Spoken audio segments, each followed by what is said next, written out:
একঘেয়ে চিকেন খেতে খেতে যখন বোর হয়ে যাবেন তখন এইভাবে চিকেনটা রান্না করে খেয়ে দেখবেন, দুর্দান্ত লাগবে খেতে। জানেন তো, রান্নাটা আর্ট।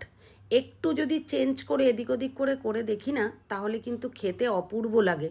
আর এই চিকেনটা রুটি, পরোটা, লুচি এবং ভাত, ফ্রাইড রাইস প্রত্যেকটা জিনিসের সাথে কিন্তু দুর্দান্ত লাগবে খেতে। আমি দেশি চিকেন নিয়ে নিয়েছি 1 কেজি মতো, ভালো করে ধুয়ে জল ঝরিয়ে রেখেছিলাম। হাফ কাপ দই নিয়েছি, তাতে হাফ চামচি জিরে গুঁড়ো, হাফ চামচ ধনে গুঁড়ো, হাফ চামচ লবণ, আর দিয়েছি 1 চামচ মতন লঙ্কার গুঁড়ো আর 1 চামচ সর্ষের তেল দিয়ে ভালো করে দইয়ের সাথে সমস্ত মশলা আমি মিশিয়ে নিয়েছি। আমি কিন্তু হলুদ দিইনি, হলুদ টোটাল রান্নাতেই আমি হলুদ কিন্তু টাচ করব না। ঠিক এইভাবে করে দইয়ের সাথে মশলাটা মিশিয়ে রেখে দিয়ে এরপর চিকেনের সাথে এই মশলাটা চিকেনের সাথে ম্যারিনেট করে আমি মোটামুটি 1 ঘন্টা মতো রেখে দিয়েছি। আপনারা চেষ্টা করবেন একটু বেশি টাইম রেখে দেওয়াতে, তাহলে টেস্টটা বেশি ভালো হবে। তবে 30 মিনিট রাখলেও কিন্তু রান্নাটা খারাপ হবে না, বেশি টাইম রাখলে বেশি ভালো হবে। হাত দিয়েই চটকে চটকে মাখতে হবে, তাহলে প্রত্যেকটা চিকেনের গায়ে মশলাটা খুব সুন্দরভাবে মাখানো হয়ে যাবে, আর টক দই দেওয়াতে সফট হয়ে যাবে এমনিতেই দেশি চিকেন।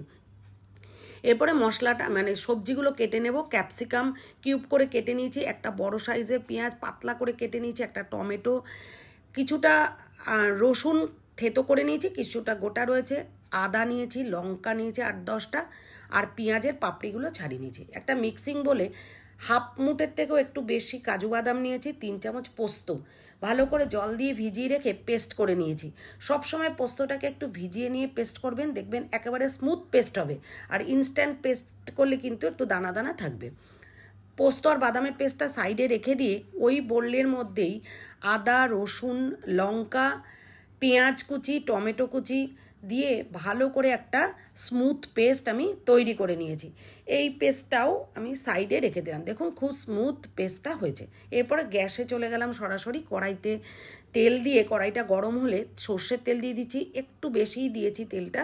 এর মধ্যে জিরে, শুকনো লঙ্কা আর দিয়ে দিয়েছি গোটা গরম মশলা দিয়ে একটু ভাজা ভাজা হয়ে গেলেই থেতো করে রাখা রসুন দিয়ে দিয়েছি, দিয়ে ক্যাপসিকাম দিয়ে দিয়েছি। কারণ ক্যাপসিকামগুলো একটু মোটা ছিল, ওগুলো একটু নরম হতে হবে প্রথমে, ওই জন্য আমি ক্যাপসিকাম দিয়ে ঢাকা দিয়ে দিয়েছি। গ্যাসটা কিন্তু লো টু মিডিয়ামে আছে। একটু ভাজা হলেই দিয়ে দেবো পেঁয়াজটা, জাস্ট একটু রঙটা চেঞ্জ হলেই দিয়ে দেবো পেঁয়াজ, যে পাপড়িগুলো খুলে রেখেছিলাম। এর মধ্যে সাথে সাথেই আবার একটুখানি লবণ দিয়ে দিয়েছি, দিয়ে ঢাকা দিয়ে দিয়েছি। দিলে ভালো করে ভাজা ভাজা করে নিয়ে এর মধ্যে যে পেঁয়াজের পেস্টটা করেছিলাম, পেঁয়াজ রসুনের, সেই পেস্টটা দিয়ে দিলাম। দিয়ে ভালো করে কষিয়ে নিয়েছি।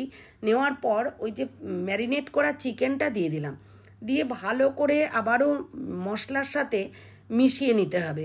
আমি কিন্তু কখনোই হলুদের টাচই করিনি, হলুদ ছাড়াই রান্নাটা করেছি, অপূর্ব খেতে হয়েছে। তো ভালো করে নাড়াচাড়া করে ঢাকা দিয়ে দিয়েছি। কিছুক্ষণ ঢাকা দিলেই জল ছেড়ে দেবে, কারণ দই মাখানো ছিল এবং লবণ দেওয়া হয়েছে, এই কারণে কিন্তু চিকেনের থেকে জল ছেড়ে দেবে। তো ভালো করে কষতে হবে। কষা হয়ে কিছুটা কষার পরেই ওই যে বাদাম আর পোস্তর যে পেস্টটা করেছিলাম ওটাও দিয়ে দিয়েছি। দিয়ে আরও কিছুক্ষণ মিনিট 4-5 ধরে কিন্তু ভালো করে কষে নিতে হবে। এই সময়টা গ্যাসটা হাই ফ্লেমে সবসময় রাখা যাবে না, যেহেতু বাদাম দেওয়া, কড়াইয়ের নিচে কিন্তু লেগে যেতে পারে মশলাটা। ভালো কিছুক্ষণ পরপরই নাড়তে হবে। এর মধ্যে দিয়ে দিয়েছি একদম হাফ চামচের একটু কম জাগেরি পাউডার, কারণ টক দই দেওয়া আছে, একটু মিষ্টি না দিলে কিন্তু টেস্টটা ব্যালেন্স হবে না।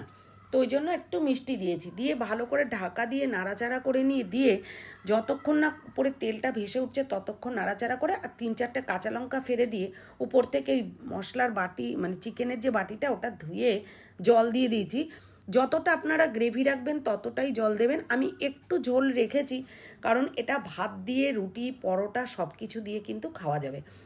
তো এর উপর দিয়ে আমি হাফ চামচ মতন গরম মশলা ছড়িয়ে দিলাম, দিয়ে ভালো করে নাড়াচাড়া করবো। আর তার উপর দিয়ে দিয়েছি নামানোর একটু আগে গোলমরিচ গুঁড়ো।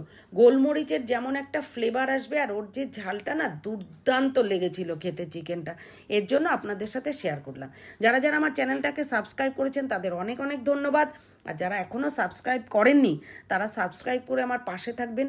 হ্যাঁ, বেল আইকনটা প্রেস করতে ভুলবেন না, যাতে পরবর্তী ভিডিও আপলোড করার সাথে সাথে নোটিফিকেশানটা আপনাদের কাছে যায়। আমার রান্নাটা একেবারেই কমপ্লিট, সার্ভিং বলে শিফট করানো হয়ে গেছে। খেয়ে দেখলাম অপূর্ব লেগেছে। ইভেন বাচ্চারা আরেকবার চাইছে। Thanks for watching.